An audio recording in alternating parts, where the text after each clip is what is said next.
إن الحمد لله نحمده ونستعينه ونستغفره ونعوذ بالله من شرور أنفسنا ومن سيئات أعمالنا من يهده الله فلا مضل له ومن يضلل فلا هادي له أشهد أن لا إله إلا الله وحده لا شريك له وأشهد أن محمدا عبده ورسوله يا أيها الذين آمنوا اتقوا الله حق تقاته ولا تموتن إلا وأنتم مسلمون يا أيها الناس اتقوا ربكم الذي خلقكم من نفس واحدة وخلق منها زوجها وبث منهما رجالا كثيرا ونساء واتقوا الله الذي تساءلون به والأرحام إن الله كان عليكم رقيبا يا أيها الذين آمنوا اتقوا الله وقولوا قولا سديدا يصلح لكم أعمالكم ويغفر لكم ذنوبكم ومن يطع الله ورسوله فقد فاز فوزا عظيما أما بعد فإن أصدق الحديث كتاب الله وخير الهدي هدي محمد صلى الله عليه وعلى آله وسلم وشر الأمور محدثاتها وكل محدثة بدعة وكل بدعة ضلالة وكل ضلالة في النار. Amma ba'd, bapak-bapak, ibu-ibu, saudara-saudara sekalian, jamaah tiadatur yang mudah-mudahan dirahmati oleh Allah SWT. Alhamdulillah, kita bersyukur kepada Allah Subhanahu wa ta'ala, kita berada di Arafah, dan ini yang ditunggu oleh seluruh jamaah haji dari seluruh penjuru dunia. Karena Nabi bersabda SAW, Al-Hajju Arafah, haji itu Arafah. Rukun yang paling penting, rukun yang paling pokok haji itu Arafah. Jadi semua orang harus ada di Arafah.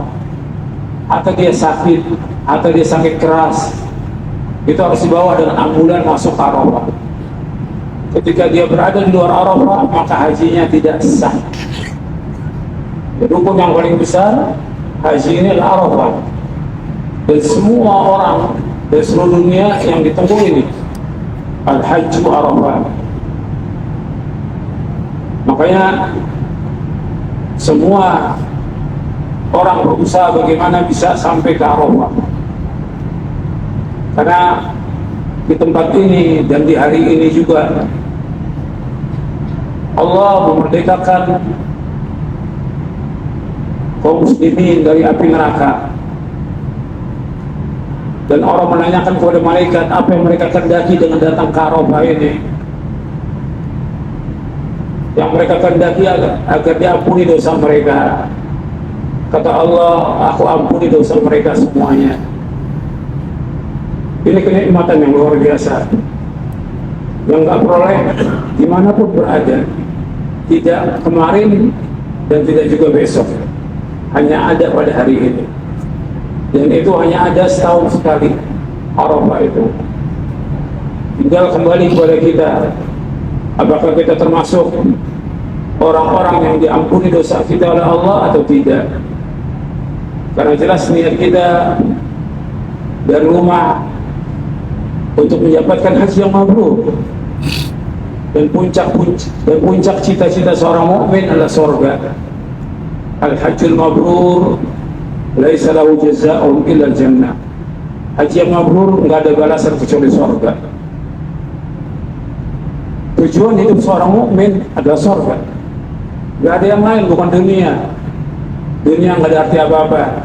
Dunia lebih jelek daripada bangkai kambing. Bukan jabatan, bukan karir, bukan yang lainnya. Tapi yang dicari oleh orang beriman adalah surga. Bagaimana kita diampuni dosa-dosa kita oleh Allah dan dimasukkan ke surga dan dijauhkan dari api neraka. Bapak Ibu, jamaah haji tiaratur yang mudah-mudahan dirahmati oleh Allah Ta'ala, ada beberapa yang disampaikan oleh Rasulullah SAW, baik itu ketika khutbah Arafah maupun ketika di Mina maupun dalam kesempatan yang lain,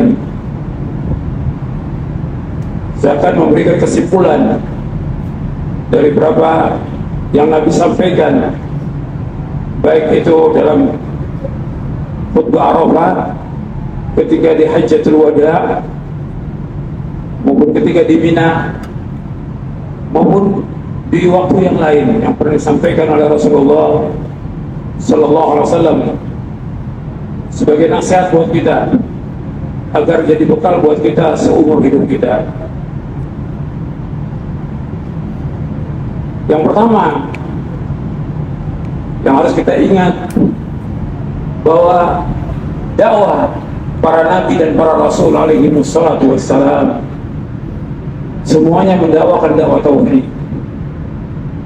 Dan Nabi selama 23 tahun mendakwakan dakwah tauhid. Dan ketika Nabi haji, merupakan haji yang terakhir, yang pertama dan terakhir. Dikatakan Hajjatul Wada, haji perpisahan. Nabi haji yang pertama dan haji yang terakhir. Kemudian dakwah Nabi gak pernah lepas daripada tauhid selama 23 tahun. Inti dari agama Islam adalah tauhid. Bagaimana kita mengesahkan Allah, bagaimana kita beribadah kepada Allah, bagaimana seluruh bentuk ibadah itu kita tujukan hanya kepada Allah. Qul inna salati wa nusuki wa mahyaya wa mamati lillahi rabbil alamin la syarika lahu wa bidzalika umirtu wa ana awwalul muslimin. Sesungguhnya salatku, ibadahku, hidupku dan matiku karena Allah Rabbul Alamin. Enggak ada sekutu bagi Allah, demikian aku perintah dan aku yang pertama Islam. Jadi yang pertama adalah tauhid. Makanya nggak boleh ada perbuatan syirik. Allah nggak akan ridho kalau ada orang yang berbuat syirik. Karena seluruh langit dan bumi ini milik Allah. Semua milik Allah. Maka ketika kita mengucapkan talbiyah, labbaik Allahumma labbaik, labbaik la syarika laka labbaik, innal hamda wa ni'mata laka wal mulk la syarika lak. Aku penuhi panggilanmu ya Allah. Aku penuhi panggilanmu ya Allah. Sesungguhnya seluruh pujian, seluruh nikmat, seluruh kerajaan hanya milik Engkau ya Allah. Tidak ada sekutu bagi Engkau ya Allah. Aku penuhi panggilanmu. Seluruh milik Allah. Tidak ada satupun makhluk yang memiliki andil dalam penciptaan langit dan bumi dan penciptaan seluruh makhluk ini. Makanya kita wajib menunjukkan ibadah itu kepada Allah. Maka Allah berfirman, wa ma khalaqtul jinna wal insa illa liya'budun ma uridu minhum min rizqin wa ma uridu an yut'imun inna Allaha huwar razzaqu dzul quwwatil matin. Tidak aku ciptakan jin dan manusia maka beribadah kepadaku. Aku nggak minta rezeki dari mereka, aku nggak minta makan. Allah yang terus menerus memberikan rezeki, dan Allah yang terus menerus memberikan. Allah yang maha kuat. Jadi Bapak Ibu sekalian, perhatikan bahwa kita diciptakan oleh Allah untuk ibadah. Tujuan pokok ibadah adalah tauhid, menjauhkan segala macam perbuatan syirik. Kalau kita lihat di Indonesia dan negeri-negeri yang lain, itu masih banyak kesyirikan. Orang masih banyak menyebutkan Allah. Ini perbuatan yang Allah nggak ridho, dan Allah sangat murka. Ancamannya berat. Allah nggak akan ampuni dosanya, dan Allah haramkan bagi mereka sorga. Perhatikan itu, bahwa Allah nggak ridho kalau ada orang berbuat syirik. Di Indonesia masih banyak orang datang ke kubur-kubur wali, ke kubur-kubur kiai, kemudian minta di sana, berdoa kepada mereka, minta kesembuhan, minta jodoh, minta rezeki, minta yang lain. Datang juga ke dukun-dukun dan yang lainnya. Ini semua perbuatan syirkun akbar, syirik yang paling besar yang Allah nggak redha. Allah sudah mengancam dalam Al-Quran, Inna Allah la yaghfiru an yushraka bihi wa yaghfiru ma duna dzalika liman yasha. Wa may yushrik billahi faqad iftara itsman 'azima. Sungguhnya Allah tidak akan mengampuni dosa berbuat syirik, dan Allah mengampuni dosa selain itu bagi siapa yang Allah kehendaki. Barang siapa yang berbuat syirik, maka sungguh dia telah berbuat dosa besar yang paling besar. Jadi orang berbuat syirik, dia melakukan dosa besar yang paling besar. Dan Allah menyebutkan lagi dalam surah Al-Maidah, tadi dalam surah An-Nisa ayat 48, dalam surah Al-Maidah ayat 72 Allah berfirman, Innahu man yushrik billahi faqad harramallahu alaihi al-jannah wa ma'wahu an-nar wa ma lidh-dhalimin min ansar. Sesungguhnya orang berbuat syirik diharamkan baginya surga, tempat tinggalnya neraka, dan neraka saja yang tempat kembali. Jika orang berbuat syirik, neraka masih banyak. Kita wajib ingatkan diri kita, istri kita, anak kita, keluarga kita, orang tua kita, jangan sampai mereka datang ke tempat syirik. Jangan sampai ikut-ikutan datang ziarah ke kubur-kubur wali. Ini perbuatan syirik. Ziarah kubur boleh, tapi ziarah dengan niat untuk meminta sesuatu, mengharapkan berkah dari kuburan itu nggak boleh. Atau kuburan Nabi Muhammad SAW nggak boleh, dengan niat mencari berkah nggak boleh. Nggak ada satupun kuburan di muka bumi yang mengandung berkah, tidak ada. Niat kita ke Madinah untuk sholat di Masjid Nabawi, cuma karena ada kuburan Nabi di situ kita sekalian ziarah.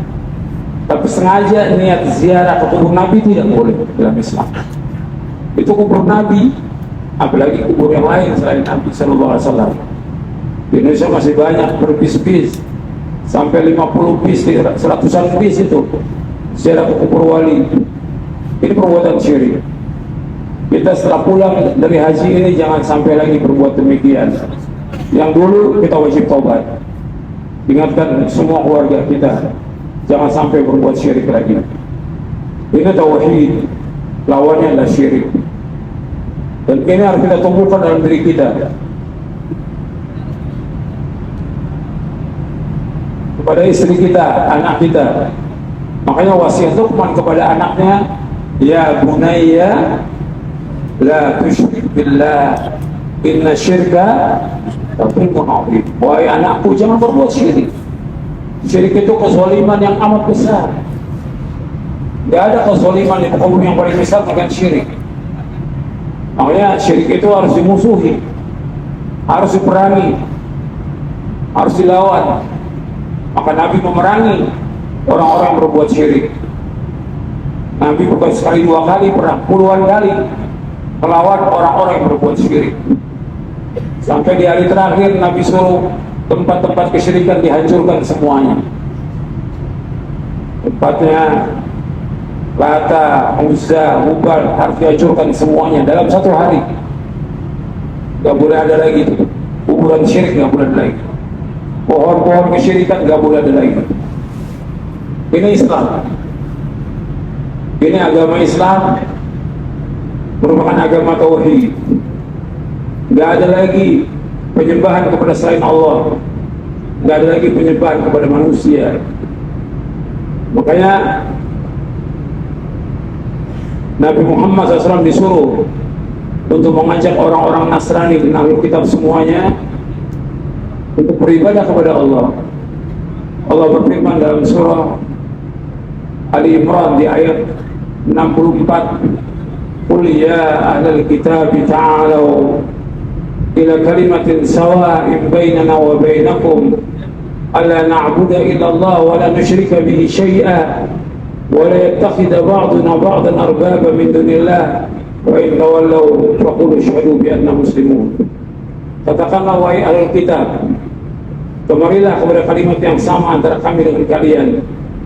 Tidak boleh kita beribadah dengan hanya kepada Allah saja, dan gak boleh kita menyebutkan Allah dengan sesuatu apapun juga, dan gak boleh sebagian kita menjadikan sebagian yang lain sebagai Tuhan selain Allah.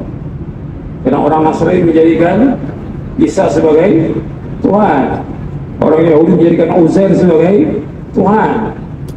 Gak boleh lagi. Apabila kalian berpaling, saksikan bahwa kami orang-orang Islam. Jadi ini yang pertama tanamkan dan terus tanamkan pada diri kita, keluarga kita, istri kita, anak kita, supaya mereka bertauhid kepada Allah, menjauhkan syirik. Ini yang pertama. Yang kedua, yang antum harus ingat bahwa Nabi Sallallahu Alaihi Wasallam sudah mengingatkan kita berkali-kali agar mengikuti beliau saja. Di muka bumi ini gak ada seorang manusia pun yang wajib kita ikut, melainkan cuma satu. Di muka bumi ini gak ada seorang manusia pun yang wajib kita ikut, melainkan cuma satu. Siapa? Nabi Muhammad Sallallahu Alaihi Wasallam. Maka ketika kita dikubur dan ditanya tentang siapa? Man? Nabi Yuka. Siapa? Nabimu. Enggaknya. Nggak ditanya bapakmu, ibumu, yang enggak. Kiaimu, ustadzmu ditanya. Nabimu. Kita ikut Nabi atau enggak? Kita ittiba pada Nabi atau tidak? Kita mengikuti jejak beliau atau tidak? Kita menjauhkan perbuatan bid'ah atau tidak? Karena Nabi SAW sudah melarang jangan sampai berbuat bid'ah. Dan Nabi berkali-kali menyampaikan dalam khutbah, kullu bid'atin dalalah wa kullu dalalatin finnar. Setiap bid'ah sesat, setiap kesesatan tempatnya neraka. Bukan masalah kecil, masalah bid'ah, masalah neraka. Makanya di sore hari, di hari ini, di hari Arafah, di sore hari, Allah turunkan ayat dalam surah Al-Maidah, surah 5 ayat 3. Al-yawma akmaltu lakum dinakum wa atmamtu alaikum ni'mati wa raditu lakum al-islam dinan. Pada hari ini aku telah sempurnakan bagimu agamamu, aku tak cukupkan nikmatku atasmu, dan aku ridho Islam menjadi agama bagimu. Maka tidak ada agama lagi kecuali agama yang dibawa oleh Nabi Muhammad SAW. Tidak ada syariat kecuali syariat yang dibawa oleh Nabi Muhammad SAW. Tidak ada tarekat kecuali tarekat yang dibawa oleh Nabi Muhammad SAW. Itu dijelaskan oleh Al-Hafidh Ibnu Katsir dalam tafsirnya tentang ayat ini. Jadi jalan yang kita tempuh, jalan yang ditempuh oleh Rasulullah SAW, kita wajib ittiba. Dan ini terus harus kita ingatkan. Makanya kita dimusuhi ketika kita menjelaskan tentang syirik, menjelaskan tentang bahaya bid'ah, kita dimusuhi. Karena yang paling tidak senang kepada dakwah ini itu iblis. Iblis membisikkan kepada wali-walinya. Jadi nggak mau kalau ada orang yang melarang perbuatan syirik, melarang perbuatan bid'ah, iblis nggak mau. Justru mereka pengen semua manusia bersama iblis masuk mana? Neraka. Dan itu Allah sebutkan dalam beberapa ayat dalam Al-Quran. Makanya kita wajib untuk ittiba. Yang ketiga, Nabi selalu mengingatkan kepada kita untuk berpegang kepada Quran dan Sunnah. Dalam Hajjatul Wada juga Nabi sebutkan, taraktu fikum amrayni lam tadillu ma tamassaktum bihima, kitab Allah wa sunnati. Aku tinggalkan kalian dua perkara yang kalian tidak akan sesat selama berpegang dengan dua perkara itu, yaitu kitabullah, Al-Quran, dan sunnahku. Tapi Nabi juga sering mengingatkan kepada manusia agar berpegang teguh kepada Quran dan Sunnah ala fahmi salaf. Kita wajib mengikuti pemahaman siapa? Para sahabat. Karena pemahaman yang maksum hanya pemahaman sahabat. Pemahaman yang wajib diikuti pemahaman sahabat. Maka kita wajib mengikuti Al-Quran wa Sunnah ala fahmi salaf. Ayat-ayatnya banyak dalam Al-Quran, hadisnya banyak.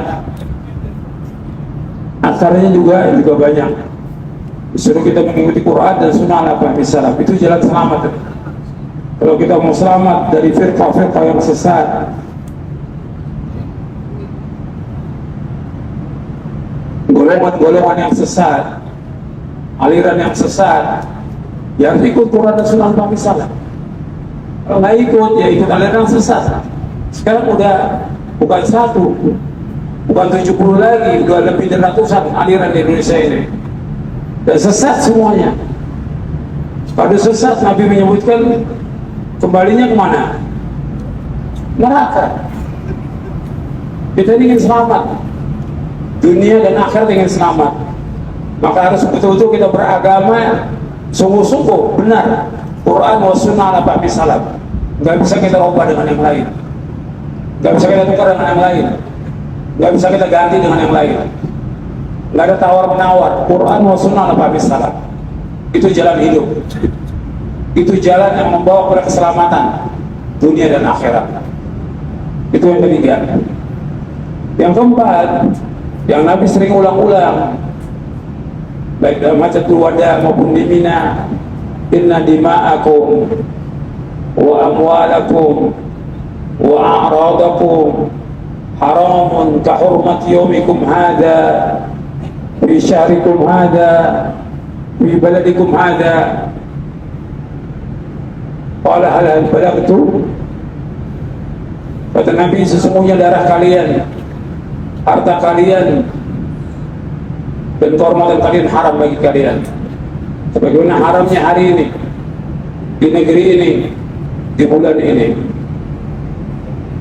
Jadi Bapak Ibu sekalian perhatikan tuh, tidak boleh ada pertumpahan darah, tidak boleh mengambil harta orang lain, dan tidak boleh merobek kehormatan orang lain.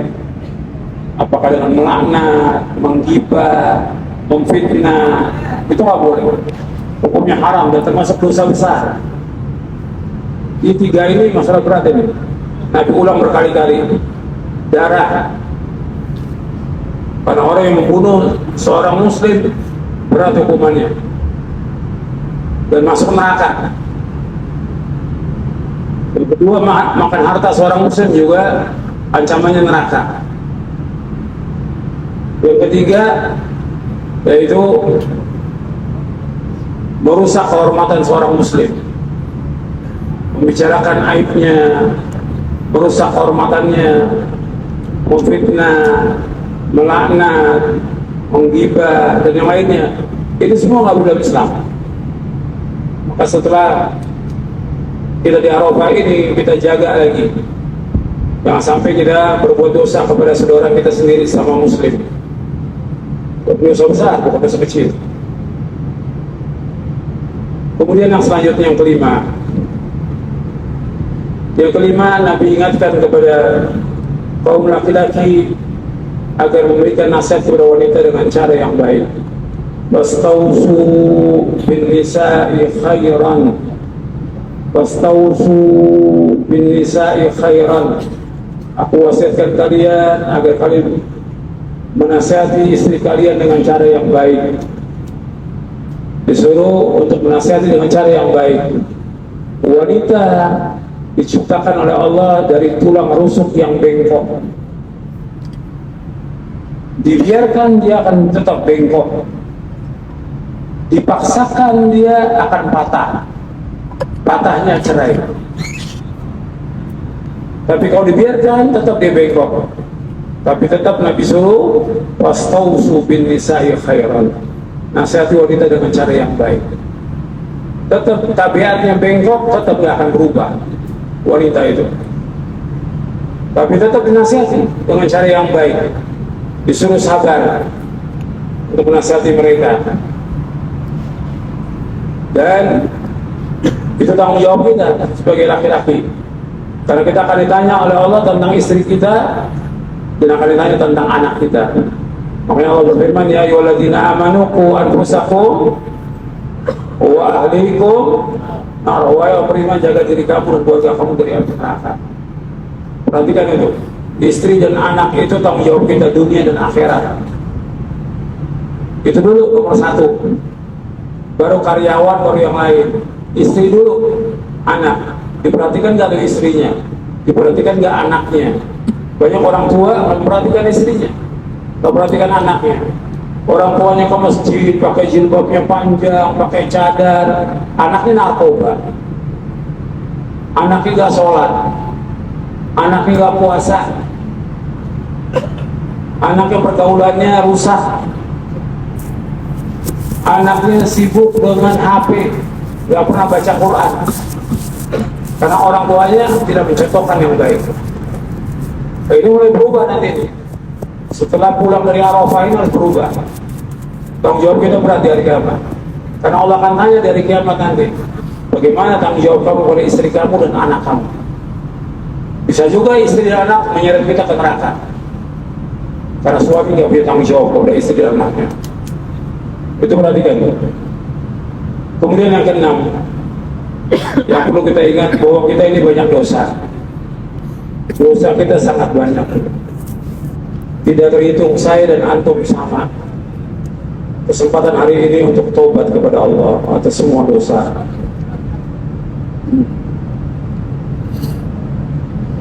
Diingat satu persatu. Dari mulai syirik kepada Allah, durhaka pada orang tua, berkata zur, berkata dusta, minum khamar, meninggalkan sholat, tidak pakai jilbab, melawan orang tua, durhaka pada suami, dan yang lainnya. Itu ingat satu persatu dosa-dosa itu, agar hari ini kita minta ampun kepada Allah, agar kita keluar dari Arafah ini dalam kondisi dosa kita sudah diampuni oleh Allah Subhanahu wa Ta'ala. Kita minta kepada Allah, sebutkan semua dosa kita, kita menangis atas semua dosa kita, dan minta ampun kepada Allah bahwa kita ini hamba Allah yang banyak dosa. Karena kalau kita kotor, banyak dosa, nggak diterima oleh Allah dari kiamat. Semoga Allah berfirman, yauma la yanfa'u malun wa la banun illa man atallaha biqalbin salim. Pada hari yang tidak bermanfaat harta dan anak kecuali orang yang datang kepada Allah dengan hati yang selamat, hati yang bersih dari dosa, hati yang bersih dari syirik, hati yang bersih dari bid'ah, hati yang bersih dari perbuatan dosa dan maksiat. Itu Allah sebutkan dalam surah Asy-Syu'ara. Maka kita berusaha hari ini minta ampun kepada Allah agar Allah mengampuni semua dosa-dosa kita. Yang terakhir yang perlu saya ingatkan kepada Bapak Ibu sekalian, bahwa perjalanan hidup kita ini masih panjang. Kita nggak tahu umur kita, apa hari ini, apa besok, apa lusa, apa tahun depan, kita nggak tahu umur kita. Tapi perjalanan masih panjang. Kita wajib untuk bertakwa kepada Allah, bertakwa kepada Allah. Terus iringi takwa itu dalam kehidupan kita. Makanya ketika haji itu Allah berfirman, wa tazawwadu fa inna khairaz zadi taqwa. Berbekalah kalian karena bekal yang paling baik adalah takwa. Bukan uang, bukan dolar, bukan real, bukan makanan, tapi bagaimana ketakwaan kita kepada Allah, agar kita tidak melanggar syariat, agar kita tidak melawan Allah, agar kita taat sami'na wa ata'na kepada Allah SWT dan kepada Rasulnya. Jauhkan semua larang-larang Allah, takwa kepada Allah di mana saja kita berada. Maka Nabi berpesan kepada sahabat, ingat pesan ini, cuma 3 pesan ini: ittaqillaha haitsu ma kunta wa atbi sayyi'atal hasanata tamhuha wa khaliqin nasa bi khuluqin hasan. Bertakwalah kamu kepada Allah di mana saja kamu berada, di Arafah, di Mekah, di Madinah, di negeri kafir. Takwa kepada Allah. Allah melihat kita dan Allah bersama kita. Jangan melanggar syariat, jangan tinggalkan kewajiban. Takwa kepada Allah. Yang kedua, iringi perbuatan yang jelek dengan perbuatan yang baik. Misalnya perbuatan yang baik akan menghapuskan perbuatan yang jelek. Dosa-dosa kita iringi dengan perbuatan yang baik, dengan berzikir, beristighfar, dengan sedekah, dengan berbuat-buat kebaikan. Yang ketiga, wa khaliqin nasa bi khuluqin hasan. Bergaulah kepada manusia dengan akhlak yang mulia. Kita bergaul pada manusia akhlak, senyum, ketemu orang itu senyum, negur, salam kepada siapa aja. Dia jamaah haji kita, bukan jamaah haji kita. Dia teman kita, bukan teman kita, selama dia muslim. Disuruh wa khaliqin nasa bi khuluqin hasan. Bergaul kepada manusia dengan akhlak yang mulia. Nah, ini jaga adab ini. Karena ini hilang sudah di tengah-tengah kaum muslimin. Kadang-kadang yang ngaji hanya senyum pada yang ngaji aja. Yang pakai cadar hanya pakai cadar aja. Padahal kita harus bergaul dengan semua manusia dengan akhlak yang mulia. Karena akhlak ini paling berat timbangan pada hari kiamat. Saya pikir cukup sampai di sini. Mudah-mudahan bermanfaat dan bisa kita amalkan. Dan mudah Allah mengampuni dosa-dosa kita. Dan Allah menjadikan haji kita haji yang mabrur. Dan habis ini kita sholat zuhur 2 rakaat. Setelah itu qomat lagi, sholat asar 2 rakaat di jamaah takdim. Mudah-mudahan apa yang saya sampaikan bermanfaat dan kita amalkan. Wassalamualaikum Muhammadin sallallahu alaihi wa ala wasallam. Subhanallah wa bihamdik, asyhadu an la ilaha illa anta, astaghfiruka wa atubu ilaik. Assalamualaikum warahmatullahi wabarakatuh.